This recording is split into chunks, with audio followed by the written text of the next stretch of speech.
আজকে আমি বানিয়ে দেখাবো ভেজিটেবল পিকেল আচারের রেসিপি। এই রেসিপিটা বানাতে কি কি লাগছে তাহলে দেখে নিন।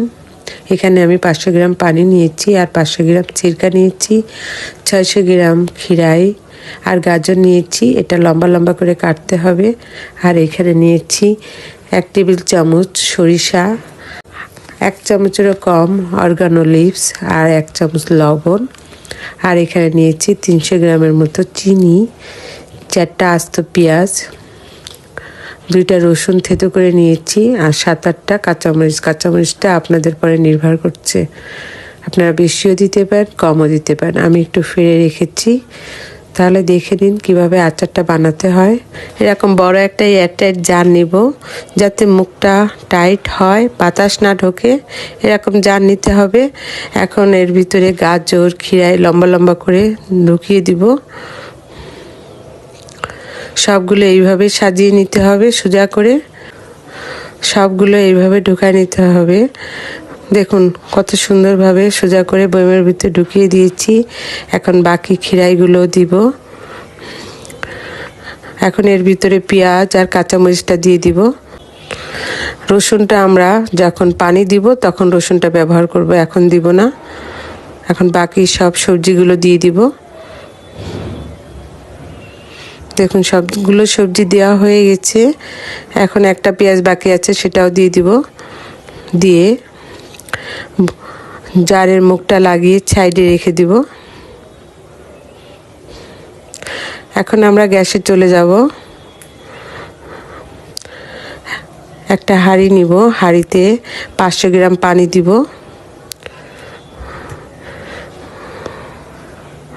এখানে 500 গ্রাম পানি দিব। পানিটা একেবারে লো ফ্লেমে রাখতে হবে, বেশি জোরেও দেওয়া যাবে না। আর বাকি 500 গ্রাম সিরকা দিব, দুটা সমান সমান দিতে হবে। এখানে 600 গ্রাম সিরকা আছে, আমি এখানে 500 গ্রাম দিব। দেওয়ার পরে আস্তে আস্তে ফুটিয়ে নিতে হবে। এখন এর ভিতরে দিয়ে দিব একটা খুন্তি দিয়ে ভালো করে নাড়িয়ে নিতে হবে। 300 গ্রাম চিনি দিব। চিনিটা দেওয়ার পরে ভালো করে নাড়িয়ে মিশিয়ে নিতে হবে।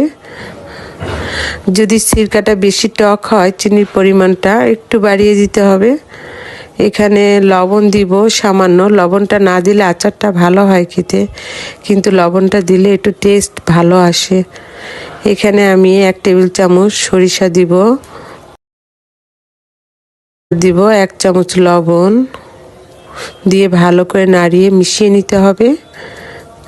আর এখানে যে 2টা রসুন আমি বেছে রেখেছিলাম, সেটা হাত দিয়ে চেপে থেতো করে দিতে হবে। দিয়ে আবারও নেড়ে চেড়ে মিশিয়ে নিতে হবে। যখন পানিটা ফুটতে শুরু করবে, এইভাবে নেড়ে চিনিটা যখন একেবারে গলে যাবে, তখন এর ভিতরে আমি অরগানো লিভস দিব। এটা হাতের তালুতে নিয়ে ক্রাশ করে দিতে হবে। এইভাবে দিয়ে ভালো করে মিশিয়ে নিব।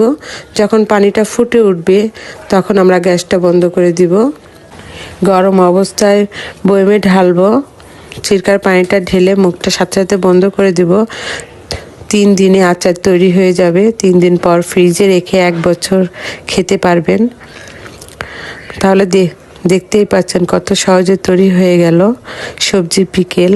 আমার এই রেসিপিটা যদি আপনাদের ভালো লেগে থাকে, লাইক ও শেয়ার করতে ভুলবেন না। ফিরে আসবো নতুন কোনো রেসিপি নিয়ে। সেই পর্যন্ত সবাই ভালো থাকবেন। আল্লাহ হাফিজ।